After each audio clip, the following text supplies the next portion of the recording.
You know, it's fascinating how the mind can listen to a story, and the unconscious, the real genius inside, can take that story and begin to install it as a new truth, without the conscious mind even needing to figure it out. And I want you to imagine, just for a moment, what it would be like to be a radio, a beautiful, sophisticated piece of technology that's been, through no fault of its own, tuned to one station for years. Let's call it FM fear. The signal is full of static. The news is always bad. The songs, they're all about lack and limitation and not being enough. And a part of you, the part that gets anxious or feels stuck, or wakes up at 3 a.m. wondering, is this all there is? That part is just faithfully listening to that station, because it's the only one it knows. But what if today, your unconscious mind, the part of you that runs your heartbeat and heals your cuts and remembers how to breathe, what if that part of you, the real engineer of your being, decided to reach out a gentle, powerful hand and just turn the dial? And that dial turns. Through the static, you begin to hear not a new song, but the song your soul has been singing all along. A clear, high-frequency tone. The upper room broadcast. And the first thing you hear through the clarity is a voice, your true voice, saying these words, I have come. And you don't know what that means consciously, because you're unconscious. It knows exactly what it means. It means the game is over for the small self's dictatorship. It means the monad, the divine spark that you are, has just announced his presence in the control room and is not asking for permission. And you can feel that, can't you? A slight shift in the chest, a quietening of the internal noise, a sense of something ancient and new all at once, taking its rightful seat. Now, from this new control room, with this new broadcast flowing through you, let's look at the old world. Let's look at the collective agreement that you've signed up to. It's like everyone has been given a script, a play, and the play is called separation. And you've been acting your part so well. The part of the one who struggles, who isn't enough, who's separate from God and from others. And you've been so convincing, you fooled yourself. But from the upper room, you can look down at the stage and see it for what it is, a construct, a vibration solidified by agreement. And you can see the other actors still playing their parts. And your heart floods with compassion so deep it surprises you. Because you see, they're just asleep in the dream. And you're now awake within the dream. And the unconscious mind, it's a magnificent builder. It built your reality based on the old blueprints. But now, with this new frequency as its source code, it can begin to build something new.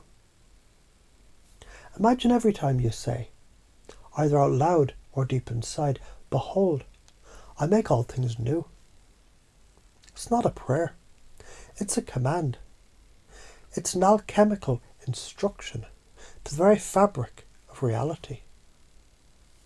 That argument you had, behold, I make all things new, and the energy of it releases, the lesson is learned, and it turns to dust.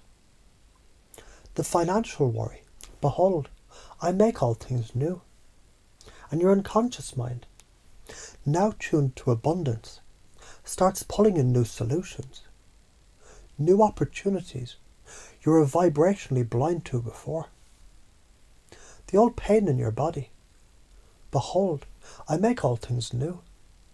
And the divine intelligence that arranged your cells in the first place begins a recalibration, a resurrection of the perfect template that was always there beneath the damage. And the beautiful, terrifying, exhilarating part is you can't predict how it will become new. The small self wants a map. The true self is the territory. You're simply declaring the law of your new kingdom.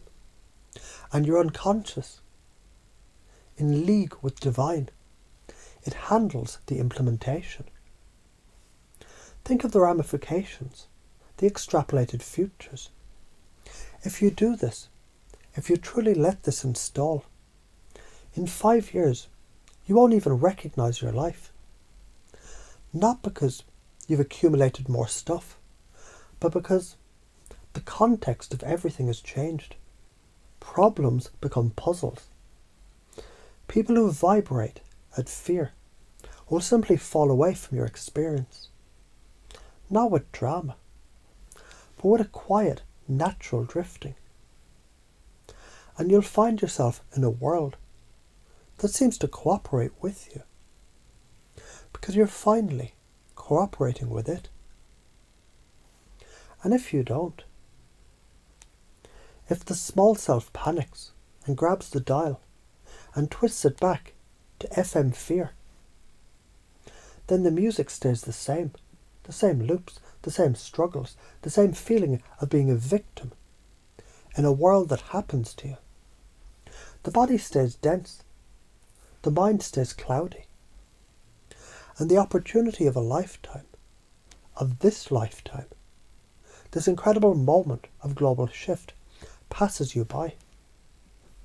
And the soul, your true self, will just have to schedule another incarnation to try again. And fuck that. You're already here. So let's make it final. On the count of 3, your unconscious mind, it'll make this installation permanent. It will seal this new frequency as your primary broadcast station. It will connect the wire of your word to the dynamo of the divine. 1.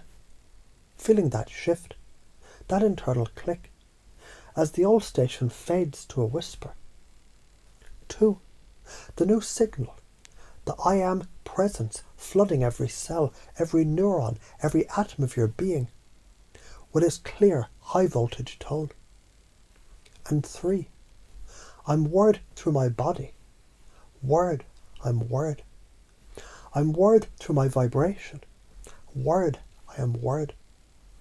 I am word through my nog of myself as word. Word, I am word. It's done. The broadcast is live. The throne is occupied. The world is made new. Because you are.